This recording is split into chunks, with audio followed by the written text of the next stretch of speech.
श्री कृष्ण के बड़े भाई बलराम जी शेषनाग के अवतार थे। कंस द्वारा देवकी की 6 संतानों के वध के बाद शेषनाग जी बलराम के रूप में देवकी की कोख में आए। उनके जन्म से कुछ समय पहले वासुदेव की पहली पत्नी रोहिणी देवकी तथा वासुदेव से मिलने कारागार गई तथा वहीं अपनी योग शक्ति से देवकी के गर्भ से बलराम को अपनी गर्भ में सुरक्षित कर लिया। क्योंकि बलराम का एक गर्भ से दूसरी गर्भ में आकर्षण हुआ था, इसलिए उन्हें संकर्षण भी कहते हैं। बलराम जी के विषय में कौन नहीं जानता, ये बल के धाम थे और साथ ही क्रोध के भी।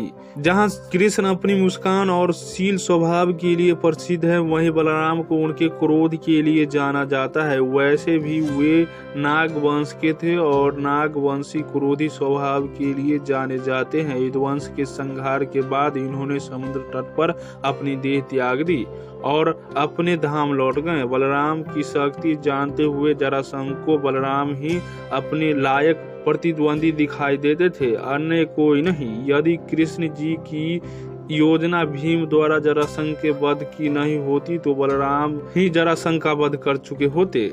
किंतु इतने बलशाली होने पर भी उन्होंने महाभारत के युद्ध में न लड़ने का फैसला क्यों किया? क्या कारण था कि वे युद्ध करने के स्थान पर तीर्थ यात्रा पर चले गए? आइए जानते हैं इस वीडियो में। महाभारत के युद्ध में सभी छोटे बड़े राज्यों के सैकड़ों राजाओं ने भाग लिया था। जहां एक तरफ कौरवों के साथ कृष्ण की नारायणी सेना सहित 11 अश्वरोहिणी सेना थी, वहीं पांडवों के पास केवल 7 अश्वरोहिणी सेना थी।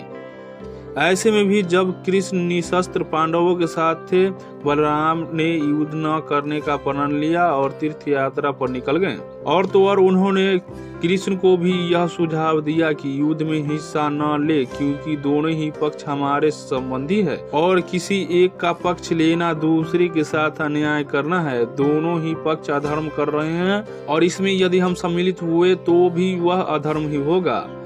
चूंकि बलराम भैया दुर्योधन को वचन दे चुके थे कि वे और कृष्ण युद्ध में शस्त्र नहीं उठाएंगे, इसलिए कृष्ण जी ने भी उनके वचन का मान रखते हुए युद्ध में बिना शस्त्र के भाग लिया और अर्जुन के सारथी बन गए। उन्होंने भ्राता बलराम को भी समझा दिया कि धर्म स्थापित करने के लिए युद्ध का होना आवश्यक है। और रही संबंधों की बात, तो एक पक्ष सेना और एक पक्ष मुझे चुन ले। जब दुर्योधन को पता चला कृष्ण निशस्त्र युद्ध भूमि में और दूसरी तरफ उनकी ताकतवर नारायणी सेना होगी, तो उसने सेना का ही चुनाव किया। किंतु श्री कृष्ण ने निहत्थे ही पांडवों सेना को विजय दिलाई।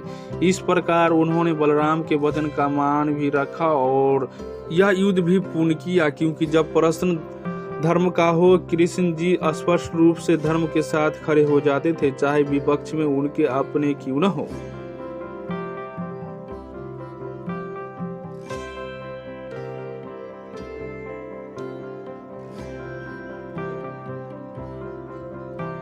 तो हेलो दोस्तों, हमारी आज का जानकारी कैसा लगा? अगर अच्छा लगा हो तो लाइक शेयर और सब्सक्राइब करना न भूले। पूरा वीडियो देखने के लिए धन्यवाद।